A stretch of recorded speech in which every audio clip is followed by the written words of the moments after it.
Hello everyone and welcome back to the channel. My name is Julie. If you are a continued supporter, thank you very much. If you're new here, welcome. I will be planning an adventure for you today. You will have to stay tuned to see what it is. Hi everyone.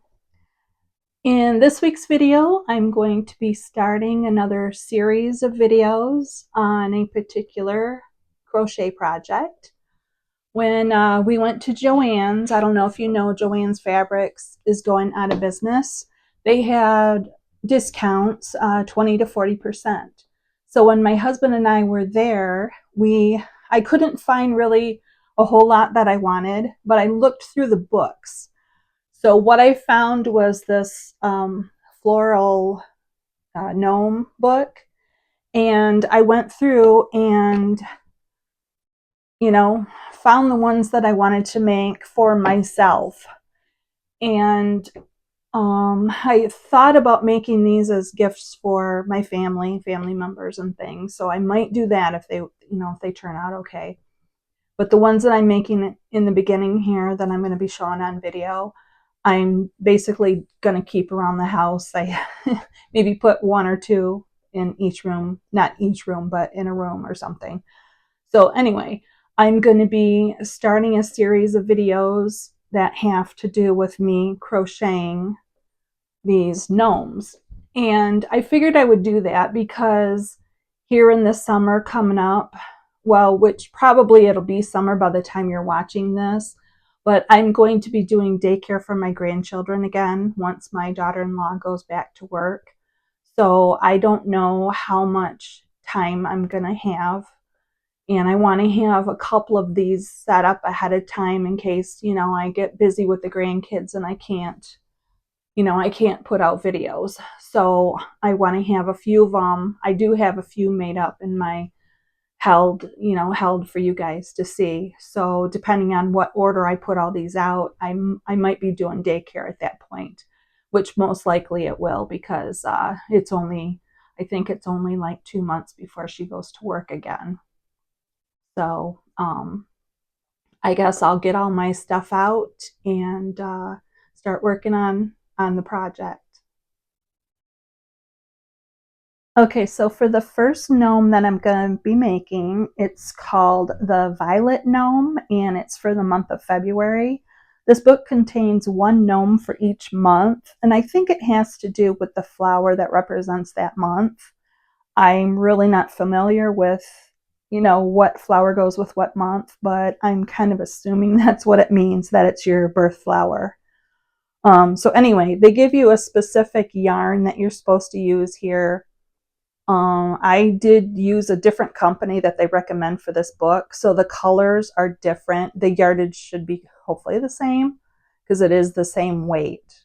I do have the first one open here and put in my little yarn holder, which I do have a new one on my list, on my wish list. So if anybody wants to purchase that for me, that would be awesome. But the one that I'm using is the Willow Yarns Meadow. And I think this color, is Nest. So on the book, it shows Teak, and I'm using this one and the color's Nest. So anyway, you need your crochet hook, which I'm using the US size B. I believe I have a 2 millimeter, but I'm not positive and I don't feel like searching through. I've got probably 50 to 75 crochet hooks and I don't feel like looking for one.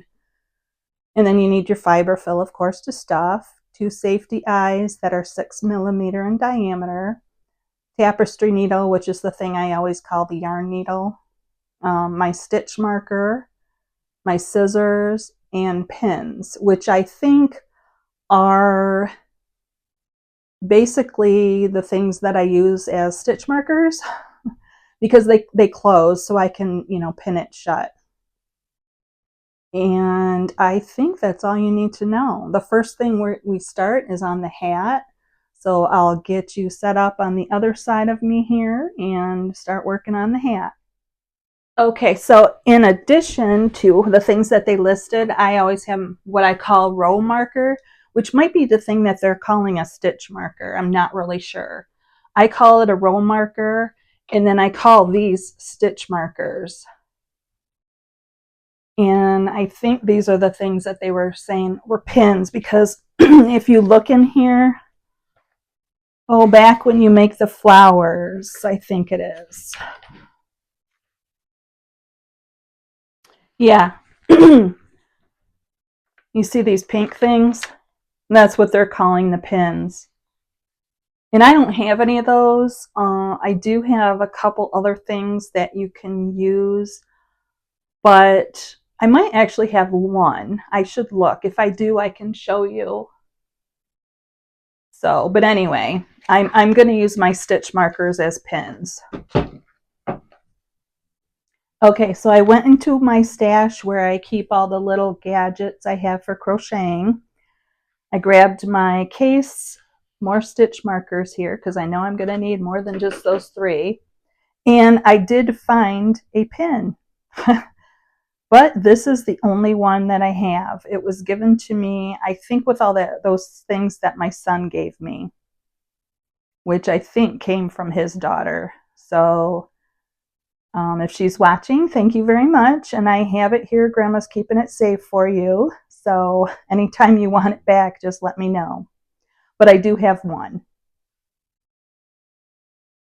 Okay, so number 1, round 1, which I have my row marker.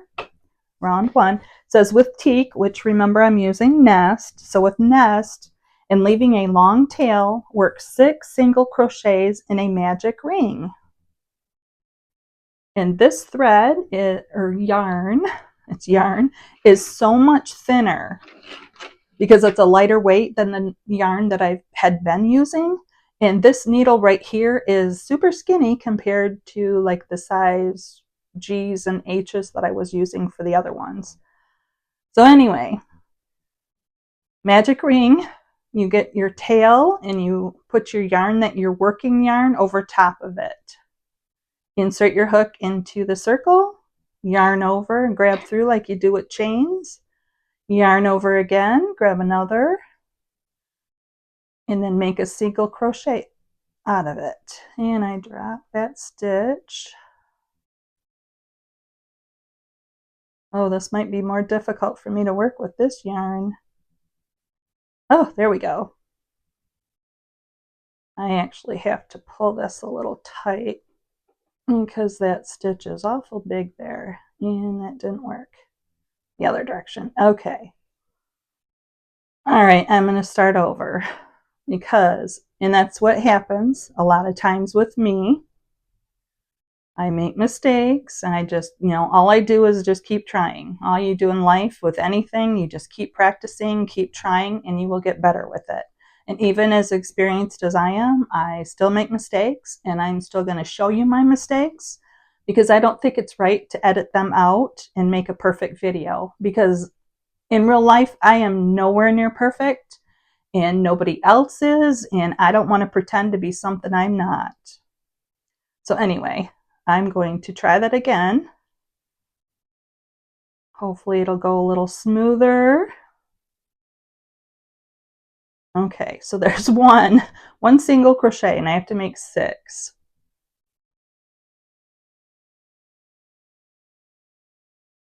3, 4, 5, whoops,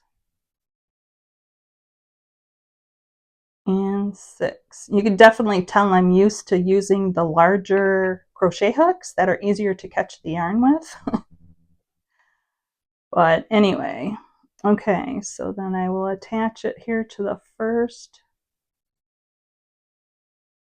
one, making a slip stitch. Okay, I'm pulling that super tight, that tail, making sure it kind of locks into place. Now I am going to put one of my markers, and I have my purple one here. Oh goodness, I haven't used this yarn ball in a while. I've been putting my yarn into a basket on the floor, and so I'm going to have to keep pulling. That's why I'm asking for a new one on my wish list, is because It's a bowl type, and basically the yarn just sits in this bowl, and you hook your working yarn into, they have like a spiral thing made in it, into it. And I'm assuming I'll still have to pull it a little bit, but I think it's going to be a lot easier than this ball here. But anyway, I am going to mark it here because that's my row. So that'll be the first stitch for my next one. I'm going to move this up to number 2, and I will see what number 2 says I have to do. It says 2 single crochets in each stitch. So then I'll have 12 going around. So basically, I'm going to get working on that. For the top, we're working on the top part of the hat. So it's this flat part here that you can't see, the very top. That's what I'm working on. So basically, I'm just going to be adding each round I go around. So when I get to something interesting, I will stop and I will show you. Okay, everyone, so I've made it to round 11. So this is what it looks like. It almost looks like a 6-sided circle. It went from the magic ring where we started with 6 single crochets, so I had 6 stitches. It made it all the way around. I have 60 total. So this 11th row here is where I start turning. I guess you turn in and it'll go down. So like this is the top, you know, so the next row we do something special here, a new, you know, not really a new stitch, I've done it before, but something new for this. And then we'll start working down this way to do the face. So this is the top of the hat, and then we'll start working on the face. But I think that's where I'm going to leave you. I don't want this video to get too long. I like to have them between, 10 and 15 minutes. So I will continue on the process, but this is where I'm going to leave you for this week. So I hope everyone has a super terrific day. Thank you everyone for watching the video. If you liked what you saw, would you please hit the thumbs up, give me a like, and if you have any comments or questions, please put them in that area below. And if you'd like to, please subscribe. I know I'm not a very large channel yet, but I do plan on putting out a video every week or every other week. So thank you for your continued support. Hope everyone has a great day. Bye.